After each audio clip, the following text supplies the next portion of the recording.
What happens when America's most legendary tough guy sits down for what should be a routine morning interview, only to have the host demand he renounce his deepest spiritual beliefs on live television? Well, you're about to discover a shocking confrontation that sent shockwaves through Hollywood and revealed a hidden truth about faith in America that nobody saw coming. This isn't just another celebrity interview gone wrong. This is the moment when 94-year-old Clint Eastwood delivered the most powerful defense of religious freedom ever captured on live television. And what he said next left George Stephanopoulos completely speechless and the entire studio in stunned silence. But here's what nobody knew until now. Before the cameras even started rolling, Stephanopoulos had already made a secret promise to network executives that he would get Eastwood to make a statement that would permanently damage his reputation. The host had done his homework, digging deep into Eastwood's private life, his charitable work with Christian organizations, and even his personal prayers that he thought nobody knew about. What Stephanopoulos discovered was a man whose faith ran so deep, it had quietly shaped every major decision of his legendary career. And the host was determined to use that faith against him. You see, this wasn't supposed to be about religion at all.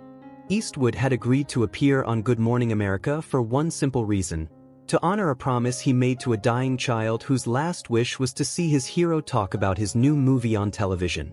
That child, 12-year-old Tommy Martinez from Phoenix, Arizona, had been battling cancer for 3 years, and his family had written to Eastwood's representatives explaining that their son's only remaining dream was to see the legendary actor on his favorite morning show.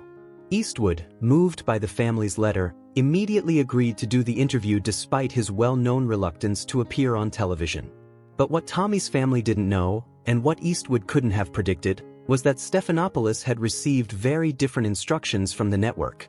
Behind the scenes, executives had been planning what they called Project Takedown, a coordinated effort to expose what they believed were the dangerous religious views of one of Hollywood's most respected figures. They had spent weeks preparing loaded questions designed to make Eastwood appear intolerant, outdated, and out of touch with modern America. The plan was simple: get the 94-year-old legend to say something controversial about faith, then use that soundbite to destroy his legacy forever. The irony is almost too perfect to believe. Here was a man who had spent his entire career portraying characters who stood up for what was right, no matter the cost, about to face the biggest real-life test of his principles.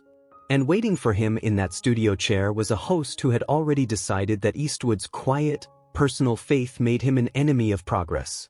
The stage was set for what would become the most explosive morning television moment in history, a confrontation that would reveal not just the true character of both men, but the shocking lengths that some people will go to silence voices of faith in America.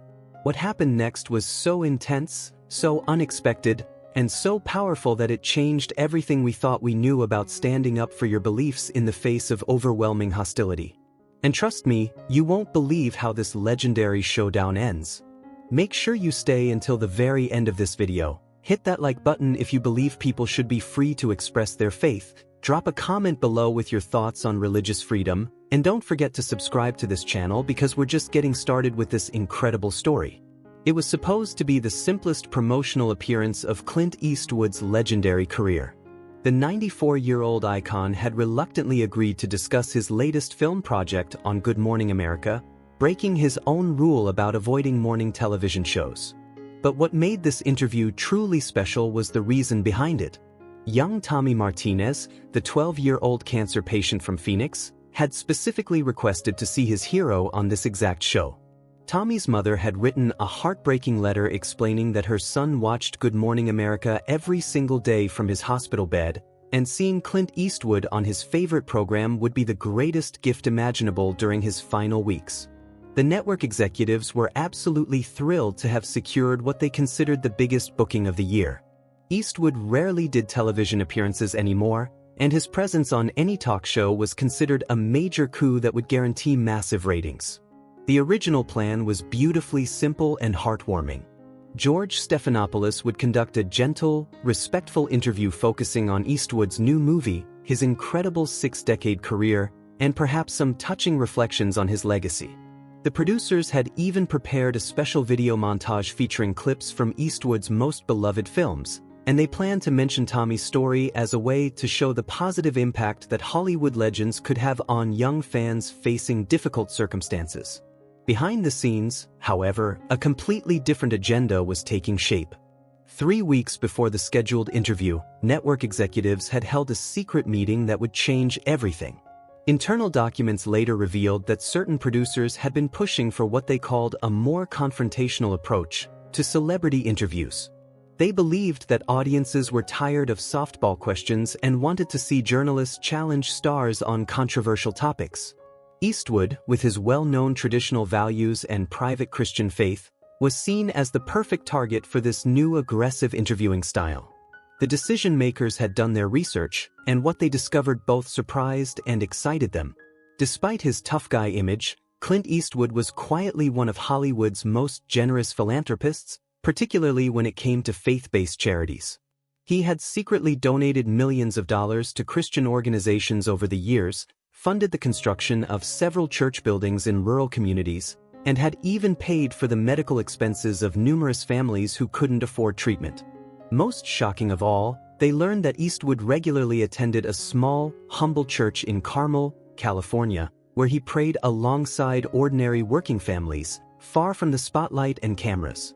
This information was like gold to the network executives who wanted to create controversy. They saw an opportunity to expose what they viewed as the hypocritical nature of Hollywood Christianity. The plan they developed was both clever and sinister. Stephanopoulos would start the interview normally, discussing the movie and career highlights to put Eastwood at ease.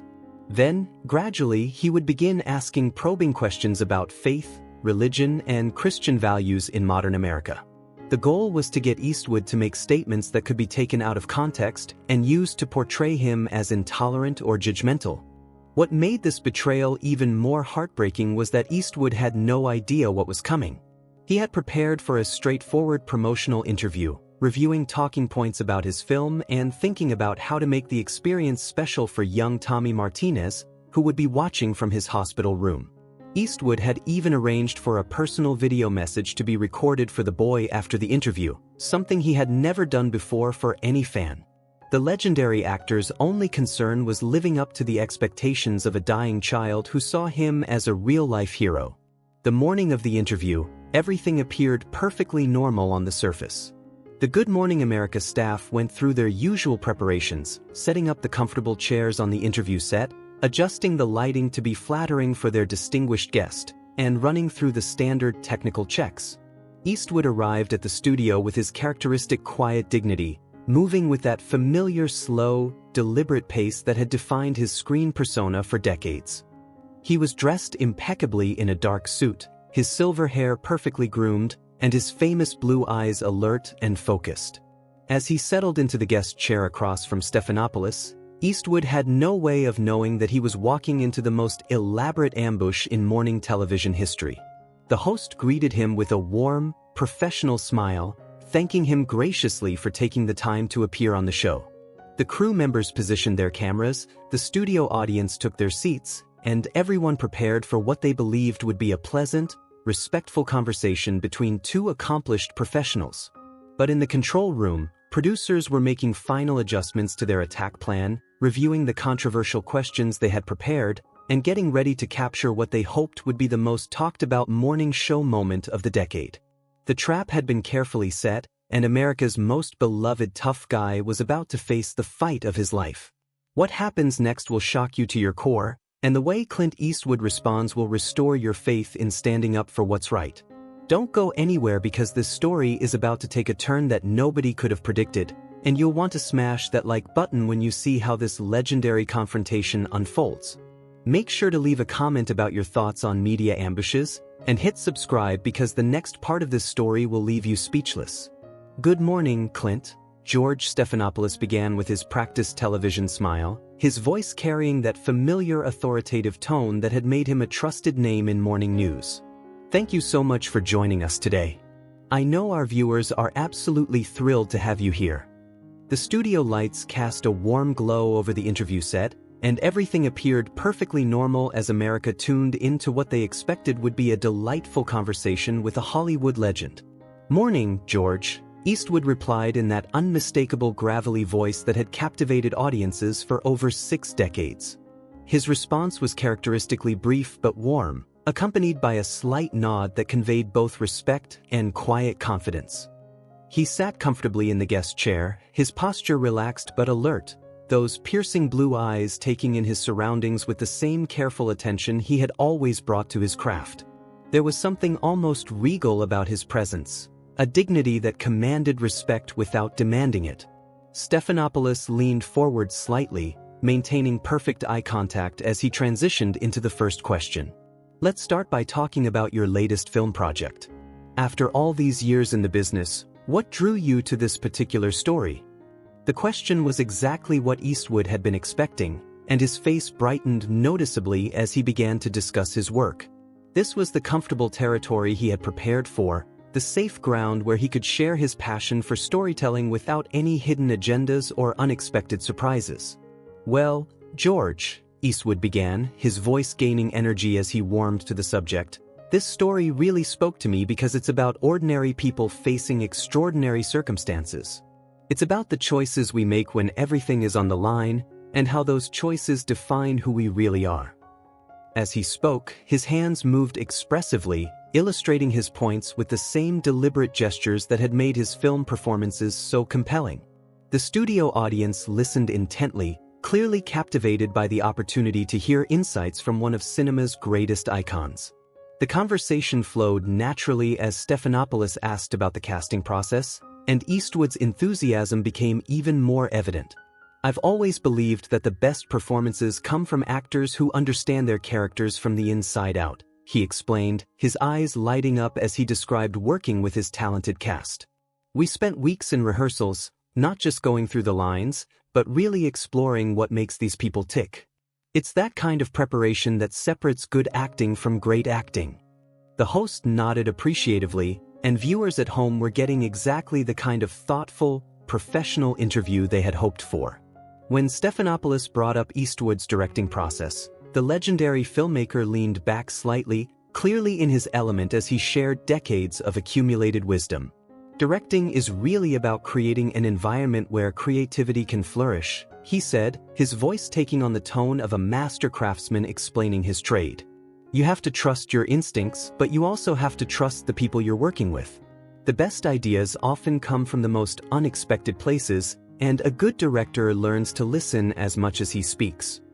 The studio crew found themselves leaning in, genuinely interested in these behind-the-scenes insights from someone who had helped shape the art of filmmaking. The interview continued smoothly as they discussed Eastwood's reflections on his long career, and the host seemed genuinely engaged with the responses he was receiving. Looking back over 6 decades in this business, Stephanopoulos said, "What would you say has changed the most about Hollywood?" Eastwood paused thoughtfully before answering, clearly considering his words carefully. The technology has changed dramatically, of course. The way we make movies, the way we tell stories, the tools at our disposal. But the fundamental challenge remains the same. How do you create something that resonates with audiences, something that makes them think and feel and maybe see the world a little differently? As Eastwood elaborated on his answer, describing the evolution of filmmaking techniques and the changing landscape of the entertainment industry, everything seemed to be proceeding exactly as planned. The studio audience was engaged, the host appeared satisfied with the quality of responses he was getting, and viewers at home were being treated to the kind of insightful celebrity interview that had become increasingly rare in modern media. Even the crew members were exchanging satisfied glances, clearly pleased with how smoothly the segment was progressing. Stephanopoulos then shifted to asking about Eastwood's most memorable moments on set, and the actor's face softened as he shared a few carefully chosen anecdotes. He spoke about working with legendary co-stars, about directors who had influenced his own approach to filmmaking, and about the satisfaction that came from bringing complex characters to life on screen. His answers were thoughtful, engaging, and filled with the kind of wisdom that only comes from decades of experience at the highest levels of the entertainment industry. The host even managed to work in a reference to young Tommy Martinez, mentioning that there was a special fan watching from Arizona who was particularly excited about this interview. Eastwood's expression immediately became more tender, and he looked directly into the camera as he said, Tommy, I hope you're feeling stronger every day, and I want you to know that heroes come in all shapes and sizes. Sometimes the biggest heroes are the ones fighting battles that nobody else can see. It was a beautiful, spontaneous moment that captured exactly why millions of people around the world had looked up to Clint Eastwood for so many years. Everything was going perfectly. The interview was informative, entertaining, and heartwarming. Eastwood was relaxed and eloquent, Stephanopoulos was professional and engaging, and the entire segment had the feeling of a classic morning television interview at its finest. But what nobody in that studio realized was that this peaceful, respectful conversation was about to take a dramatic turn that would shock everyone involved and create one of the most explosive moments in television history. The calm before the storm was ending, and what happened next would test everything Clint Eastwood believed about faith, integrity, and standing up for your principles when the whole world is watching. Stay tuned because you won't believe what Stephanopoulos says next, and Eastwood's response will give you chills. Hit that like button if you're enjoying this incredible story, drop a comment with your favorite Clint Eastwood movie, and make sure you're subscribed because the next part of this confrontation will leave you absolutely stunned. But then, George Stephanopoulos began to steer the conversation in a completely different direction, and the subtle shift in his tone was almost imperceptible at first. He leaned forward slightly, his practiced television smile remaining perfectly in place, but something in his eyes had changed. The warmth that had characterized the first part of the interview was slowly being replaced by the calculating look of a prosecutor preparing to cross-examine a hostile witness. "Clint," Stephanopoulos said, his voice taking on a more serious tone, "you've been in this business for over 6 decades, and you've always been very private about your personal beliefs. But your films often deal with themes of morality, justice, and what's right and wrong. I'm curious about the source of those values." The question seemed innocent enough on the surface, but Eastwood's experienced eyes immediately picked up on the subtle change in atmosphere. This wasn't the question he had been expecting, and it certainly wasn't part of the agreed-upon topics for discussion. Eastwood's posture shifted almost imperceptibly, his shoulders straightening slightly as his legendary instincts told him that something had changed in the dynamic of the conversation. "Well, George," he replied carefully, his voice maintaining its characteristic measured tone, "I think most people, regardless of their background, have a pretty good sense of right and wrong. Good storytelling has always been about exploring those universal themes that connect us all as human beings." His answer was diplomatic and thoughtful, but those who knew him well would have noticed the subtle wariness that had crept into his expression. Stephanopoulos nodded as if satisfied with the response, but then he pressed forward with his next question, and this time the shift in tone was unmistakable. "But surely your personal faith has played a significant role in shaping those perspectives. You've been photographed attending church in Carmel, and there are reports of substantial donations to Christian organizations. How much does your religious faith influence the stories you choose to tell?" The studio atmosphere seemed to change in that moment, as if the temperature had dropped several degrees. This was clearly not the direction anyone had expected the interview to take. Eastwood's eyes narrowed almost imperceptibly, a reaction so subtle that most viewers probably missed it, but it was a warning sign that anyone who had worked with him over the years would have recognized immediately. His jaw tightened slightly, and when he spoke, his voice carried just a hint of steel beneath the surface calm. "My faith is a personal matter, George. I've always believed that what matters most is how you treat people and the work you do, not what you say about your beliefs in public." The legendary actor was clearly trying to redirect the conversation back to safer ground, but Stephanopoulos wasn't taking the hint. The host leaned forward even further, sensing what he believed was an opportunity to dig deeper into territory that his producers had specifically instructed him to explore. "But don't you think that in today's America, people in positions of influence have a responsibility to be more open about their beliefs? Especially when those beliefs might be seen as controversial or exclusionary by some people." The question hung in the air like a challenge, and suddenly the comfortable, respectful tone of the earlier conversation seemed like a distant memory. Eastwood studied Stephanopoulos for a long moment, his piercing blue eyes taking the full measure of the man sitting across from him. When he finally responded, his voice was still controlled, but there was an unmistakable edge to it that hadn't been there before. I'm not sure what you're getting at, George. I've never excluded anyone from anything based on their beliefs or background. I've always hired the best people for the job and treated everyone with respect. That's what my faith teaches me to do." The studio audience began to shift uncomfortably in their seats, sensing that this was no longer the light-hearted morning television they had come to see. But Stephanopoulos was just getting started, and what came next would prove that this was indeed the carefully planned ambush that network executives had been orchestrating for weeks. Well, Clint, I think what some people are questioning is whether traditional Christian values, as practiced by your generation, are still compatible with the inclusive, progressive values that many Americans embrace today. How do you respond to critics who say that your version of Christianity is somewhat narrow or judgmental? The words came out with the precision of a weapon being aimed and fired, and the effect on the studio was immediate and dramatic. The camera operators exchanged worried glances, suddenly unsure whether they should continue filming or cut to commercial. The producers in the control room were frantically whispering into their headsets, trying to decide whether to intervene or let this unexpected confrontation play out. But most tellingly, the studio audience had fallen completely silent, with many people looking around nervously as if they suddenly realized they were witnessing something they weren't supposed to see. Eastwood's famous composure remained intact, but the warning signs were becoming more pronounced with each passing second.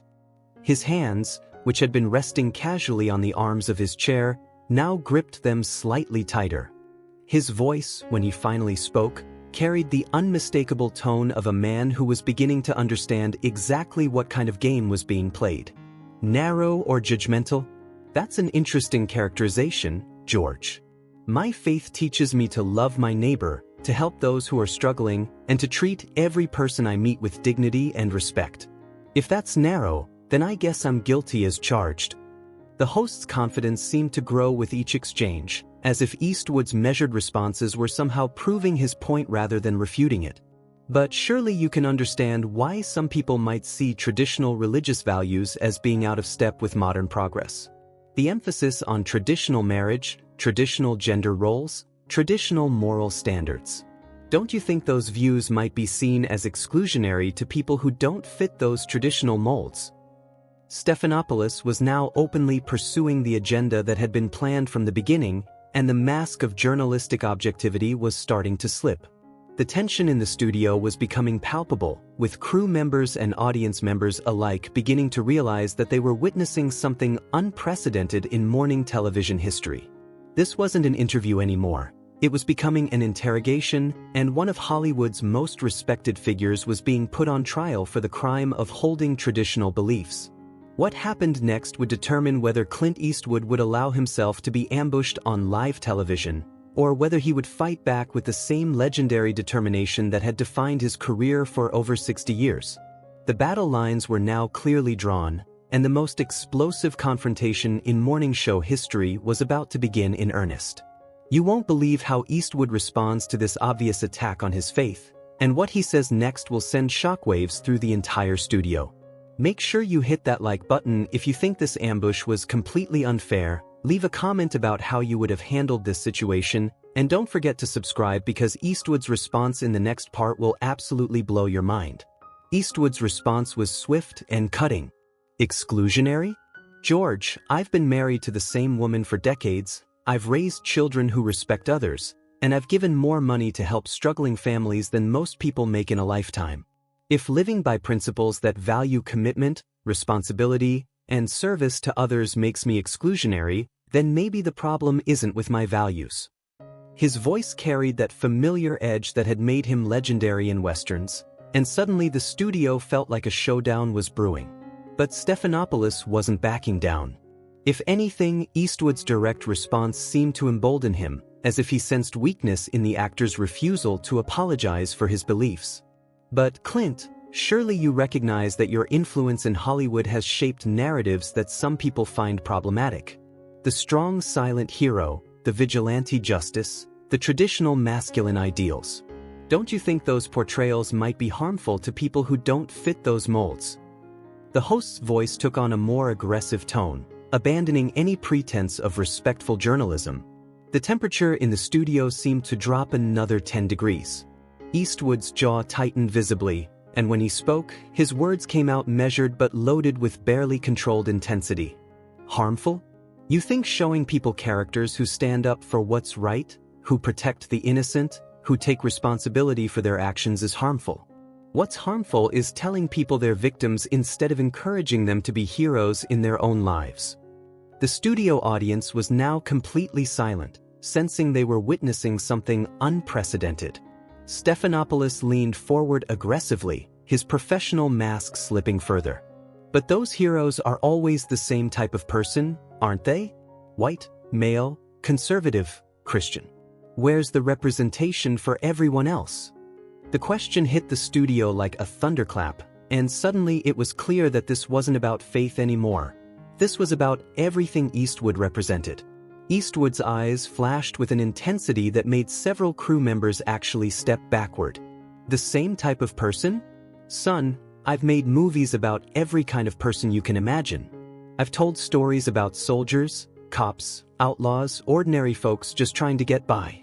But apparently none of that matters to you because I didn't check the right political boxes while I was doing it. His voice was rising slightly for the first time, and the legendary composure was beginning to crack. The host pressed his attack with ruthless determination. I'm not talking about politics, Clint. I'm talking about the responsibility that comes with influence. When young people watch your films, what messages are they receiving about faith, about morality, about who gets to be the hero? Stephanopoulos was now fully committed to his ambush, and there was no turning back. Responsibility? Eastwood's laugh was sharp and bitter. You want to lecture me about responsibility? I've been teaching young people about courage, integrity, and standing up for what's right for 60 years. But apparently that's not good enough because I believe in God and traditional values. Tell me, George, what exactly is your version of morality teaching them? The producers in the control room were in full panic mode, frantically trying to decide whether to cut to commercial or let this explosive confrontation continue. The studio audience was shifting uncomfortably, with many people looking around as if they wanted to escape. This was no longer morning television, this was warfare. And the most shocking part? This was just the beginning. What happens next will make your jaw drop, and Eastwood's next move will prove why he's still the toughest guy in Hollywood at 94 years old. Smash that like button if you think Stephanopoulos crossed the line, drop a comment about who you think is winning this battle, and hit subscribe because the next part will leave you absolutely speechless. Stephanopoulos made his fatal mistake next. Clint, let's be honest here. Your generation of Christian men had certain privileges that allowed you to succeed. Don't you think your faith-based worldview might be a little outdated for today's diverse America? The word outdated hung in the air like a slap across the face, and the entire studio held its breath. Eastwood's hands gripped the arms of his chair so tightly his knuckles went white. Outdated? He repeated slowly, his voice dangerously quiet. My faith taught me to work hard, treat people with respect, and help those who can't help themselves. If that's outdated, then I'm proud to be behind the times. The legendary actor was no longer trying to deflect, he was starting to fight back. But Stephanopoulos wasn't done with his attack. But surely you can admit that your version of Christianity has been used to exclude people, to judge people who don't live up to traditional standards. How do you reconcile that with claiming to love everyone? The host's voice dripped with accusation, and it was clear he believed he was scoring points against the Hollywood icon. Exclude people? Eastwood's voice rose sharply. George, I've spent decades quietly helping people of every background you can imagine. I've paid medical bills, funded scholarships, built homes for families who lost everything. But apparently none of that counts because I don't make speeches about it or put it on social media. The fury in his eyes was becoming unmistakable. The studio fell into complete silence as Stephanopoulos delivered his most vicious blow yet. But at the end of the day, don't you think your rigid religious beliefs make you judgmental toward people who don't share your values? Isn't that exactly the kind of thinking that divides America? The accusation of being judgmental hit Eastwood like a physical blow, and everyone in the studio could see that something fundamental had just changed. Eastwood slowly leaned forward, his legendary presence filling the entire space. Judgmental?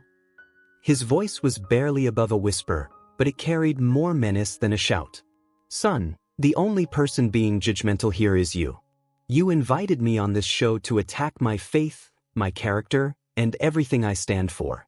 That's not journalism, that's a hit job." The producers were frantically signaling to cut to commercial, but Stephanopoulos was too deep in his attack to stop now. "I'm just asking the questions that America wants answered about traditional Christianity and its place in modern society," he said desperately, trying to maintain some pretense of professional justification. "No," Eastwood replied, standing up slowly from his chair. "You're trying to destroy me on live television because you can't stand the fact that someone still believes in God, country, and doing what's right. Well, congratulations, George. You got your confrontation." The 94-year-old legend was now towering over the seated host, and the power dynamic in the studio had completely shifted. The breaking point was coming, and what Eastwood does next will go down in television history. You won't believe the words that come out of his mouth, and Stephanopoulos' reaction will shock you to your core. Hit that like button if you think this ambush went too far, comment below about religious freedom in America, and subscribe because the explosive climax is coming next. That's when Stephanopoulos made the comment that shattered everything. "Clint, don't you think it's time for your generation to step aside and let more progressive voices guide America's moral compass? Maybe your Christian values just don't fit with where we're heading as a country." The words came out with such casual dismissiveness that they hit the studio like an explosion. Eastwood's legendary composure finally cracked completely. "Step aside," he roared, his voice echoing through the stunned studio with startling power. "You arrogant little man. You think you can sit there and tell me that my faith, my values, my entire life's work should just disappear because it doesn't match your political agenda?" The transformation was shocking. The quiet, dignified actor had become a force of nature. The entire studio froze. Camera operators stood motionless, producers stopped breathing, and the audience looked terrified. This wasn't television anymore. This was witnessing a legend defend everything he held sacred. "My Christian values built this country," Eastwood continued, his voice carrying decades of suppressed frustration. "While you sit in your comfortable studio judging everyone else, people like me were actually living those values." Stephanopoulos tried desperately to interrupt. "Clint, I think you're misunderstanding," but Eastwood cut him off with a look that could have stopped a freight train. "Misunderstanding? I understand perfectly. You brought me here to humiliate me, to make me apologize for believing in God, for serving my country, for working hard and treating people with respect. Well, here's your answer. I will never apologize for my faith." The raw power in his voice was overwhelming. "You want to know about my values? My faith taught me to fight in wars so you could have the freedom to sit there and attack me. My values taught me to work 18-hour days to create jobs for thousands of people. My beliefs taught me to give millions of dollars to help others without bragging about it on television." Each word hit like a hammer blow. But most importantly, Eastwood's voice dropped to a deadly whisper that somehow carried more impact than his shouting. "My faith taught me to recognize a snake when I see one. And son, you're the biggest snake I've ever met." The insult hung in the air like thunder, and Stephanopoulos' face went completely white. The studio was in absolute chaos. Crew members were backing away, audience members looked like they wanted to run, and the producers were frantically trying to figure out how to handle the most explosive moment in television history. Eastwood wasn't done. "You ambushed the wrong man, George. I've been fighting bullies my whole life, and you're just another coward hiding behind a microphone. What happens next will leave you speechless, and Eastwood's final move will be talked about for decades. You have to see how this legendary showdown ends." Smash that like button if you think Eastwood destroyed Stephanopoulos, comment below with your thoughts on this epic confrontation, and hit subscribe because the dramatic conclusion will blow your mind. Stephanopoulos, his face red with humiliation, made one last desperate attempt to save face. "You know what, Clint? Maybe the problem is that you can't handle having your outdated beliefs challenged by modern thinking. Maybe you're just too old to understand how the world has changed." The words came out in a rush of wounded pride and desperation. The studio gasped audibly. Calling a 94-year-old legend too old on live television was career suicide, and everyone knew it. Eastwood stared at him for a long, terrifying moment, his blue eyes blazing with an intensity that made the host visibly shrink in his chair. When he finally spoke, his voice was deadly calm. "Too old? Son, I'm old enough to remember when journalists had integrity. When they asked real questions instead of pushing political agendas. When they respected their guests instead of ambushing them. I'm old enough to remember when faith meant something in this country, when hard work was respected, when people stood up for what was right instead of what was popular."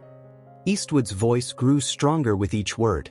"And I'm definitely old enough to recognize a pathetic little man trying to make a name for himself by attacking his betters." The insult landed like a physical blow. Stephanopoulos was now completely rattled, his professional composure in ruins. "I resent that characterization. I'm trying to have an honest discussion about," but Eastwood cut him off with a gesture that silenced the entire studio. "Honest? There's nothing honest about this ambush. You're a coward, George.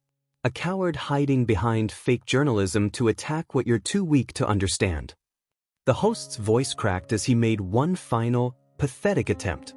"You can't just walk away from legitimate questions about your beliefs."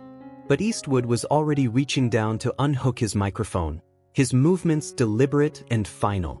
"Watch me," he said simply. The microphone hit the floor with a sharp crack that echoed through the stunned studio like a gunshot. Eastwood turned to face the cameras directly, his legendary presence commanding every eye in America. "Folks, I apologize that you had to witness this attack on faith and decency. I came here to talk about movies and ended up defending the right to believe in God. If that offends some people, that's between them and their conscience." His dignity in that moment was absolutely breathtaking. "I've lived my faith quietly for 94 years, and I'll keep living it until the day I die. No television host, no matter how arrogant, is going to change that." With those words, Clint Eastwood walked off the set with the same measured dignity that had defined his legendary career, leaving Stephanopoulos alone and humiliated before millions of viewers. The most epic morning show destruction in television history was complete, and there was no question who had won. You won't believe the aftermath of this legendary confrontation. Hit that like button if you think Eastwood absolutely destroyed Stephanopoulos, comment below about standing up for your beliefs, and subscribe because the conclusion of this epic story will give you chills. The studio remained in absolute silence as Eastwood's footsteps echoed through the space, each step a testament to the dignity and strength that had just dismantled one of television's biggest names. Stephanopoulos sat frozen in his chair, his face a mask of shock and humiliation, unable to comprehend how completely he had been destroyed by a 94-year-old man he thought he could intimidate. The cameras kept rolling, capturing every moment of the host's complete breakdown. His hands were shaking, his voice had deserted him, and the confident smirk that had started this confrontation was now replaced by the hollow stare of a man who had just committed career suicide on live television. The producers in the control room were screaming into their headsets, but there was nothing they could do to undo the catastrophic damage that had just occurred. In the aftermath, the truth came out even more powerfully than the confrontation itself. Within hours, young Tommy Martinez's family released a statement expressing their heartbreak that their son's hero had been ambushed while trying to honor a dying child's wish. The network's stock price plummeted as sponsors began pulling their support, disgusted by the unprofessional attack on one of America's most beloved figures. But the most powerful aftermath was what happened next. Churches across America began holding prayer services for Clint Eastwood, thanking God for a man who wasn't afraid to stand up for his faith on national television. Millions of people who had felt silenced for their beliefs suddenly found their voice, inspired by an aging Hollywood legend who showed them what real courage looked like. Stephanopoulos, meanwhile, faced the consequences of his arrogance. The network quietly removed him from several high-profile assignments, and his reputation never recovered from the moment he tried to bully a man whose character was forged in steel. The interview became a case study in journalism schools about how not to conduct an interview, and Stephanopoulos became a cautionary tale about what happens when activists masquerade as journalists. But perhaps the most beautiful ending to this story was a video message that surfaced weeks later. Clint Eastwood, sitting in his home, had recorded a personal message for Tommy Martinez, fulfilling the promise he had made before the disastrous interview. In it, he told the brave young boy that real heroes aren't the ones who never get knocked down, they're the ones who stand back up, no matter how hard the hit. Tommy passed away peacefully 2 weeks later, but his family said that Eastwood's message gave him more joy in his final days than anything else could have. The greatest morning show destruction in television history was complete, and the lesson was clear: never try to break a man whose faith has already made him unbreakable. Clint Eastwood proved that at 94 he was still the toughest guy in any room, and George Stephanopoulos learned the hard way that some legends are legendary for a reason. So what did you think of this incredible showdown? Did Clint Eastwood handle this ambush perfectly, or should he have walked away sooner? Drop your thoughts in the comments below. Smash that like button if you believe people should be free to express their faith without being attacked, and don't forget to subscribe to this channel because we're just getting started with stories that matter. Thanks for watching, and remember, sometimes the greatest victories come from simply refusing to apologize for who you are.